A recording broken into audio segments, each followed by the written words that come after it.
ॐ श्रीगणेशाय नमः। श्रीसरस्वतये नमः। श्रीमते रामानुजाय नमः। लक्ष्मीनाथसमारम्भां नाथयामुनमध्यमाम् अस्मदाचार्यपर्यन्तां वन्दे गुरु परम्परां। वन्दे गुरु परम्परां। सीता मेरी मात हैं, पिता मेरे रघुनाथ। इन दोनों के चरणों में मेरा कोटि कोटि प्रणाम। मेरा कोटि कोटि प्रणाम। प्रिय मित्रों, आज 25 मई 2026 दिन सोमवार, पुरुषोत्तम मास, और आज तिथि है गंगा दशहरा। ये वो दिन है जब गंगा जी राजा भगीरथ के पूर्वजों की शापित आत्माओं को शुद्ध करने हेतु पृथ्वी पर अवतरित हुई। सगर पुत्रों की आत्माओं को मोक्ष मिला था। यही वजह है कि गंगा दशहरा पर स्नान दान करने का विशेष महत्व है। साथ ही गंगा पूजन के बाद गंगा दशहरा की कथा का पाठ अवश्य करना चाहिए या सुनना चाहिए। इसके बिना पूजा अधूरी मानी जाती है। पौराणिक कथा के अनुसार श्री राम के पूर्वज चक्रवर्ती महाराज सगर की 2 रानियां थीं। एक केशिनी और दूसरी सुमति।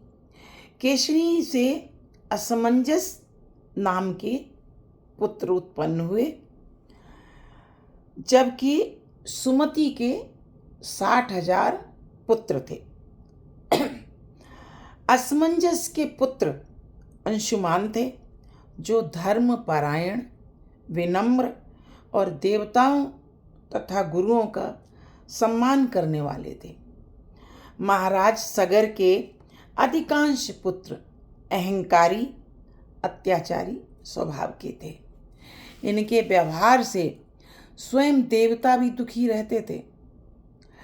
असमंजस के दुष्ट आचरण से व्यथित होकर राजा सगर ने उन्हें राज्य से निष्कासित कर दिया। एक समय महाराज सगर ने भव्य अश्वमेध यज्ञ किया। यज्ञ का घोड़ा पृथ्वी पर विचरण कर रहा था।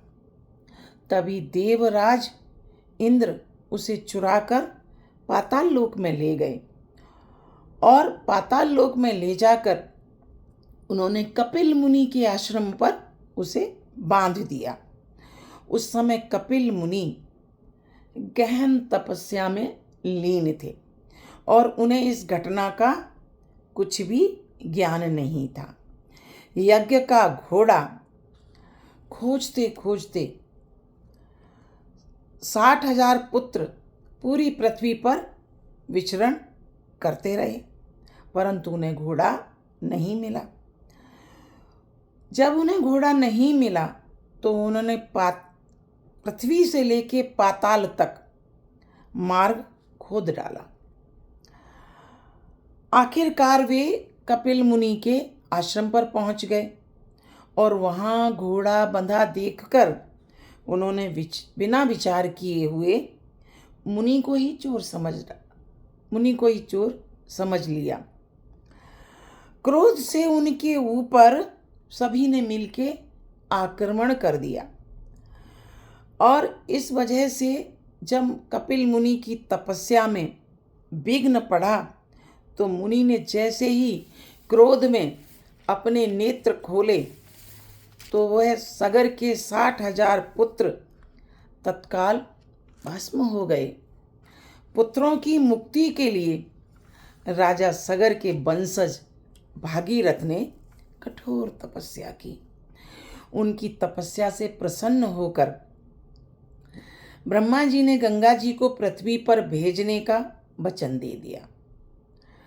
लेकिन ब्रह्मा जी ने कहा कि गंगा जी का वेग अत्यंत प्रचंड है और उसे धारण करने की शक्ति केवल भगवान शिव में है। ऐसे में फिर भागीरथ जी ने विचार किया और भगवान शिव की आराधना की, बहुत तपस्या की। शिव उनकी तपस्या से प्रसन्न हो गए और इसके बाद भगवान ने गंगा जी को अपनी जटाओं में धारण कर लिया। उनकी विनती को मान के शिव जी ने अपनी जटाओं में गंगा जी को धारण कर लिया और फिर अपनी एक जटा से पृथ्वी की ओर प्रवाहित किया। इस प्रकार माँ गंगा का पृथ्वी पर अवतरण हुआ। आगे आगे भागीरथ चलते जा रहे हैं, उनका रथ चलता जा रहा है और पीछे पीछे गंगा जी प्रवाहित हो रही थी। पीछे पीछे गंगा जी प्रवाहित हो रही थी। यात्रा के दौरान गंगा का प्रवाह ऋषि जन्हू के आश्रम से होकर गुजरा। वेग इतना तीव्र था कि आश्रम की सभी वस्तुएं जल के साथ बहने लगीं। क्रोधित होकर ऋषि जनु ने गंगा जी के जल को पी लिया। क्रोधित हो गए, उन्होंने सारा गंगा जल को पी लिया। और जब मुड़कर भागीरथ जी ने देखा तो गंगा जी को नहीं पाया, गंगा जी उनको नहीं दिखाई दी। तब वे ऋषि के आश्रम पर पहुँचे और उनसे प्रार्थना की। बहुत ही प्रार्थना करने के बाद ऋषि प्रसन्न हुए और जन्हू ऋषि ने अपने दाहिने कान से गंगा जी को पुनः प्रकट किया। तभी से गंगा जी जाह्नवी नाम से प्रसिद्ध हुई। आखिरकार माँ भागीरथी गंगा कपिल मुनि के आश्रम पहुंची, जहां सगर के 60,000 पुत्रों की भस्मी पड़ी हुई थी। गंगा जल का स्पर्श मिलते ही वे सभी दिव्य स्वरूप धारण कर स्वर्ग की ओर प्रस्थान कर गए। इसी कारण गंगा को मोक्षदायिनी और पवित्रता की प्रतीक माना जाता है। गंगा दशहरा के दिन गंगा स्नान करने की परंपरा तभी से चली आ रही है, तभी से प्रचलित हुई है। जय माँ गंगे, जय माँ गंगे, हर हर महादेव। मेरा ये वीडियो अगर पसंद आए तो सभी सब्सक्राइब और लाइक करें। धन्यवाद।